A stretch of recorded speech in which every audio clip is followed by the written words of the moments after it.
பாரம்பரிய தற்காப்பு கலை பயிற்சி கொடுத்துருக்கோம். எங்கள் அப்பா சின்ன வயசுலேயே ஒரு டீனேஜ்லேயே வந்து இந்த இதுக்கு சிலம்பத்துக்கு தற்காப்பு பயிற்சி வந்து பாரம்பரிய இதுக்கு கற்றுட்டு போயிட்டாரு. அப்போ இருந்து இந்த இதை பண்ணிட்டு இருக்கோம். அவருக்கு அப்புறமா ஒரு வாரிசு நான் அந்த பள்ளி வேலத்தில் இப்போ பண்ணிட்டு இருக்கோம். எங்ககிட்ட ஒரு 10-20 பேருக்கு மேலே மாஸ்டராக இருக்கிறாங்க. பள்ளி வேலத்தில் ஃபுல்லாக எடுத்துட்டு இருக்கிறாங்க. அது போக எல்லா பக்கமும் இப்போ டீச்சிங் பண்ணிட்டு இருக்கிறாங்க. இப்போ நம்ம பசங்க வந்து இப்போ ஜோன் மீட்டில் இப்போ ஒரு 30 பேருக்கு மேலே மெடல் அடிச்சிருக்கிறாங்க. அது டிஸ்ட்ரிக்டில் கிட்டத்தட்ட ஒரு 10 பேருக்கு பக்கம் மெடல் அடிச்சிருக்கிறாங்க. இப்போ ஸ்டேட்டுக்கு இப்போ ரீசெண்டாக போயிட்டு வந்திருக்காங்க. ஏற்கனவே ஸ்டேட் மெடல் அடிச்சவங்க இருக்கிறாங்க. இப்போ கிட்டத்தட்ட நம்ம கிட்ட இருக்கிறது போக நம்ம கிட்ட இருந்து இப்போ ரெடியாகி இப்போ 10 பேர் மாஸ்டர் இருக்காங்க. அவங்ககிட்டே அதே மாதிரி மெடல் அடிச்சு இந்த பள்ளிக்கூடத்தெல்லாம் ஃபுல்லாக கலையை கற்றுக் கொடுத்துருக்காங்க. அதாவது இப்போ வந்து பார்த்தீங்கன்னா மாடர்னாக இதுக்கு தகுந்த மாதிரி கமர்ஷியலாக இருக்கிறாங்க. நம்ம ட்ரெடிஷ்னல் மெத்தட் படத்தில் பார்த்துருப்பீங்க, எம்ஜிஆர் சண்டை போடுவார், அது எல்லாத்துக்குமே தெரியும். அந்த மெத்தேடு தான் நம்ம ஃபாலோ பண்ணிட்டு இருக்கிறோம். நாங்கள் கொடுக்குறது பார்த்தீங்கன்னா கதம்ப வரிசையில் சிலம்பத்தை நம்ம கற்றுக் கொடுத்துட்ருக்குறோம். போட்டி ரீதியாகவும் கலை ரீதியாகவும் தற்காப்பு ரீதியாகவும் நம்ம பயிற்சி அனுப்பிச்சுட்டு இருக்கிறோம். வார்த்தை 2 நாள் மாதிரி கொடுத்துட்டு இருக்கிறோம். நான் டீச்சர் ட்ரைனிங் முடிச்சிருக்கிறேன், டிகிரி முடிச்சிருக்கனால ஸ்கூலில் டீச்சர் வேலை பார்க்குறது, அப்படியே இங்கேயும் வந்து சிலம்ப கலை எடுத்துட்டு இருக்கேன்.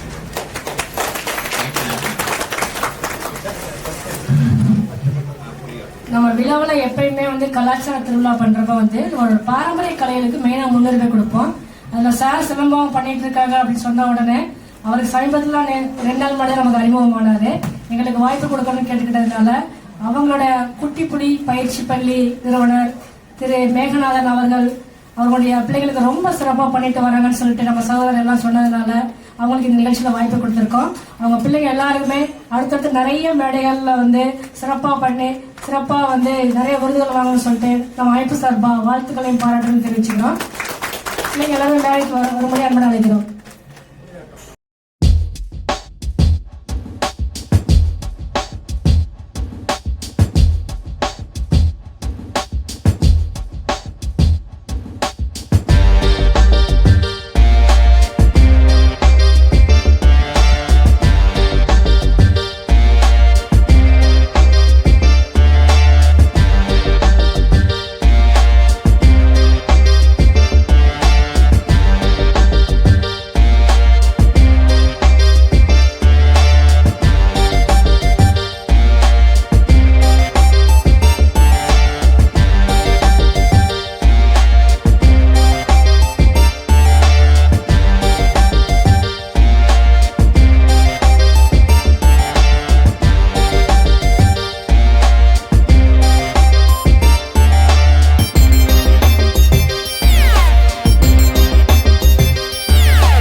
வினு, மோகித் வாங்க.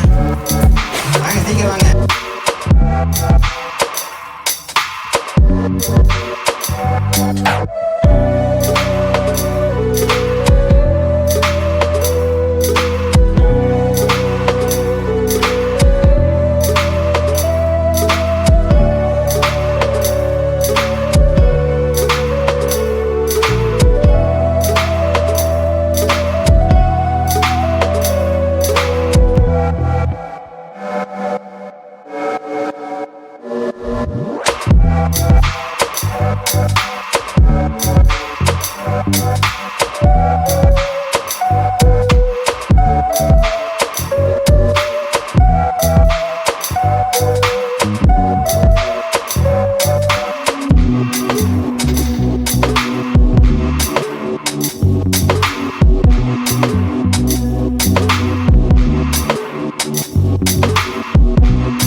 சிலம்பம் வந்து பாத்தீங்கன்னா எங்க அப்பா தான் எனக்கு கத்துக் கொடுத்தாரு. அவர் தான் மாஸ்டர். எங்க அப்பா மட்டும் இல்ல, எனக்கு மாஸ்டராகவும் இருந்திருக்கிறாரு. கலை ரீதியா அவர் கத்துக்கிட்டது சின்ன வயசுலயே அவர் வந்து ஒரு டீனேஜுக்குள்ளேயே சின்ன பையனா இருக்கிறது கத்துட்டு போயிட்டாரு. அதுல நல்ல ஆர்வம் அதிகம். அவர் எப்படி ஆர்வங்கிறன்னா, அவர் சாகிற வரைக்குமே அந்த விஷயத்துல வந்து எக்ஸ்பர்ட்டாவே இருந்தார். எப்ப அதை கேட்டாலும் வயசுங்கிறதே காட்டி கொடுக்காத அளவுக்கு இருப்பாரு. இப்ப தவறி 1 வருஷம் தான் ஆகுது, ஒரு 1.5 வருஷம் தான் ஆகுது. அவர் பேசிக்கா கூலி வேலைக்கு தான் போயிட்டு இருந்தாரு, கலையை கத்துக்கிட்டு இருந்தாரு. இவர் சொன்ன மாதிரி கலையை கத்துக்கிறவங்க யாருமே பாத்தீங்கன்னா அவங்க பசங்க பெருசா பொருளாதார ரீதியா ஒண்ணுமே இருக்க மாட்டாங்க. எது கேட்டாலும் எந்த தேவையும் ஃபில்ஃபில் ஆகாது.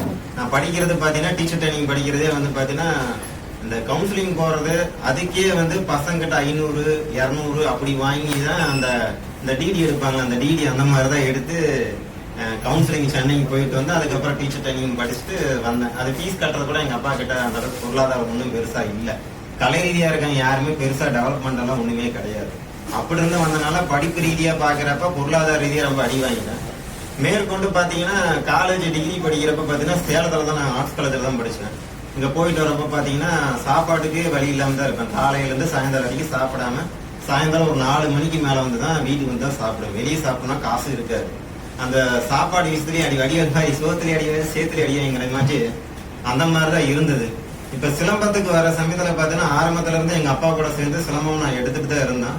அப்ப வந்து பாத்தீங்கன்னா சர்வீஸ் ரீதியா மட்டும்தான் இருந்த மொழிய காசு வாங்கிட்டு அந்த மாதிரிலாம் இது பண்றதெல்லாம் கமர்ஷியலா எங்க அப்பாவுக்கு வராது, எங்களுக்கு வராது. அது ஆரம்பத்துல அப்படிதான் எடுத்துட்டு இருந்தோம். நான் எப்பயும் ஒரு டெவலப்பர்னா அந்த ஏரியாவில் இருக்கிற ஆளுகளை விட மாட்டாங்க. முட்டுக்கட்டையா இருப்பாங்க, ஏதோ தேவையில்லாத பண்ணிட்டு இருப்பாங்க. எங்க அப்பா கிட்டத்தட்ட ஒரு 50 வருஷத்துக்கு மேல அந்த ஃபீல்ட்ல மட்டும் இருந்திருப்பாரு. நானே 20 வருஷமா அந்த ஃபீல்ட்ல இருக்கிறேன். ஸ்கூல் படிக்கிறப்ப இருந்தே டீச்சிங் வேலையை பார்த்துட்டு தான் இருக்கிறேன். எங்க அப்பா இது பண்றாருன்னா 12th படிக்கிறப்ப இருந்தே கிளாஸ் எடுக்க ஆரம்பிச்சிட்டேன். இப்ப நான் டிகிரி இந்த டீச்சர் ட்ரைனிங் இதெல்லாம் முடிச்சுட்டு வந்ததுக்கு அப்புறம் பாத்தீங்கன்னா நிறைய பசங்க இப்ப ஸ்டேபிளா வந்து 2013 இருந்தா ஸ்டேபிளா போக ஆரம்பிச்சிட்டேன். அப்ப வந்து டெட் எக்ஸாம் எல்லாம் பாஸ் பண்ணி சர்டிபிகேட் வெரிஃபிகேஷன் எல்லாம் போயிட்டு வந்தேன். போஸ்டிங் மட்டும் தான் வாங்கல. மேற்கொண்டு பசங்களை டெவலப் பண்றதுக்காக நம்ம இன்ஸ்டியூட் வர பசங்க எல்லாம் பாத்தீங்கன்னா இந்த 2 விஷயம் 3 விஷயம் ஒரு முக்கியமான விஷயமா பண்ணிட்டு இருக்கோம். அதாவது சாப்பாடு இல்லாம இருந்தா எப்படி இருக்கும் அப்படிங்கிற விஷயத்த நான் ரியலைஸ் பண்ணனால வாரத்துல ஒரு 2-3 நாள் வந்து சாப்பாடு வந்து ரோட்ல இருக்கிறவங்களுக்கு சாப்பாடு கண்டிப்பா கொடுத்துட்டு வந்துருவேன். அது 2019 இருந்து அந்த வேலையை பண்ணிட்டு இருக்கிறேன். அதாவது போற வரவங்களுக்கெல்லாம் இது பண்றது இல்ல, அந்த அளவுக்கு நம்ம பொருளாதாரம் இல்ல. அதனால சிலம்பத்துல வர காசு வச்சு என்னோட பர்சனலா வர காசு வச்சு அதுல ஒரு பார்ட் அமௌண்ட் எடுத்துட்டு அந்த கை இல்லாத இருப்பாங்க, அதாவது சேலஞ்சு பர்சனா இருப்பாங்க, கை இல்லாத இருப்பாங்க, கால் இல்லாத இருப்பாங்க, கண் இல்லாத இருப்பாங்க. இந்த மாதிரி ஏதோ ஒரு உடல் ரீதியா மன ரீதியா பாதிக்கப்பட்டிருப்பாங்க. ரோட்டோரத்துல தெரு ஓரத்துல கொசுக்கடியிலையும் பனியிலையும் வெயிலையும் மழையிலையும் அந்த மாதிரி வீடு இல்லாம எத்தனையோ பேர் இருப்பாங்க. அந்த மாதிரி ஆளா பார்த்து தொலை கொடுத்து சாப்பாடு கொடுத்துருக்காரு. வாரத்துல ஒரு 2-3 நாள் அந்த மாதிரி சாப்பாடு கொடுக்கறது ரெகுலரா. ஏன்னா சாப்பாட்டுக்கு வழி இல்லாம ரொம்ப நாள் இருந்து டிகிரி படிச்சுட்டு வந்தேன். அதனால அது பசியோட வழி என்னன்னு தெரியும்.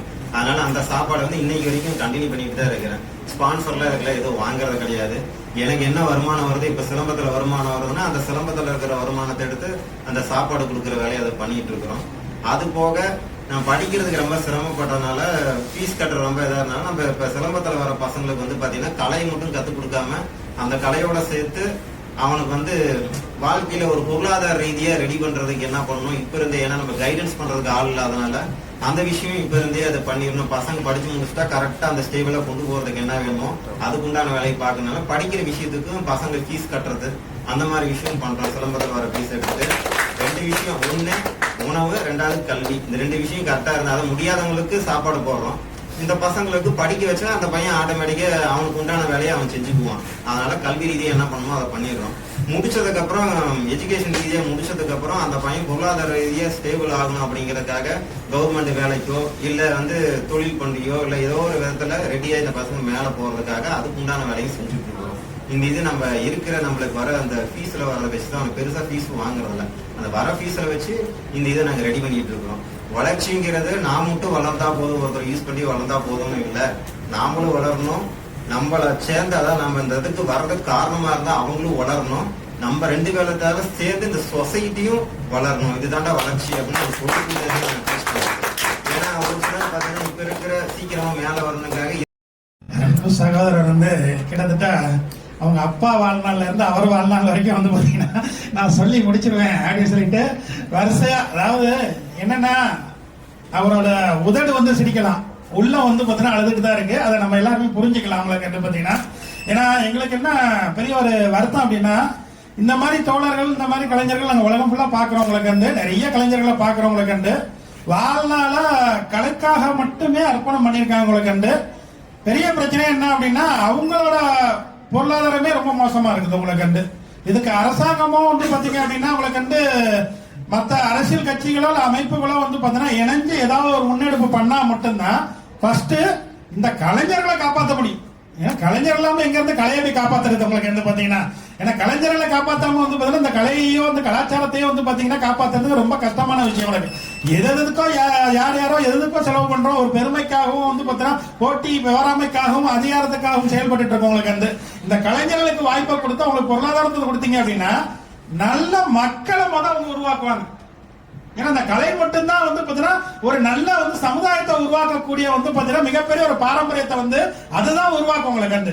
இந்த மாதிரி அருமையான தருணத்துல வந்து பாத்தீங்கன்னா ஈரோட்ல வந்து பாத்தீங்கன்னா நிறைய தோழர்கள் வந்திருக்காங்க, சகோதரிகள் வந்திருக்காங்க. வந்து கண்டிப்பா இத பாக்குற வந்து பாத்தீங்கன்னா தோழர்கள் உலகம் ஃபுல்லா வந்து பாத்தீங்கன்னா உங்களுக்கான ஒரு முன்னெடுப்பை வந்து பாத்தீங்கன்னா கண்டிப்பா உருவாக்குவாங்க அப்படிங்கறத இந்த நல்ல தருணத்துல நாங்க நம்புறோம். உங்களுக்கு வந்து இந்த அளவுக்கு வந்து பாத்தீங்கன்னா ரொம்ப ரொம்ப சிறப்பா வந்து சிறப்புரை ஆட்டினா அன்பு தோழர் அவர்களை வந்து பாத்தீங்கன்னா இந்த APJ dynamic foundation APJ VIP global award ப்ரோக்ராம்ல வந்து பாத்தீங்க அப்படின்னா ஒரு மிகச்சிறந்த ஒரு பாராட்டை வந்து கொடுத்துக்கிறோம். எல்லாரும் சேர்ந்து திரும்ப ஒரு பலத்தை பாராட்ட கொடுக்கணும்னு சொல்லி அன்பு சோதனை கேட்டுக்கிறோம். உங்களுக்கு நீண்ட ஆயுள் நல்ல ஆரோக்கியம் கொடுக்கணும்னு சொல்லி நாங்க கடவுள்கிட்ட வேண்டிக்கிறோம் சார். உங்களுக்கு நன்றி. உட்காருங்க சார்.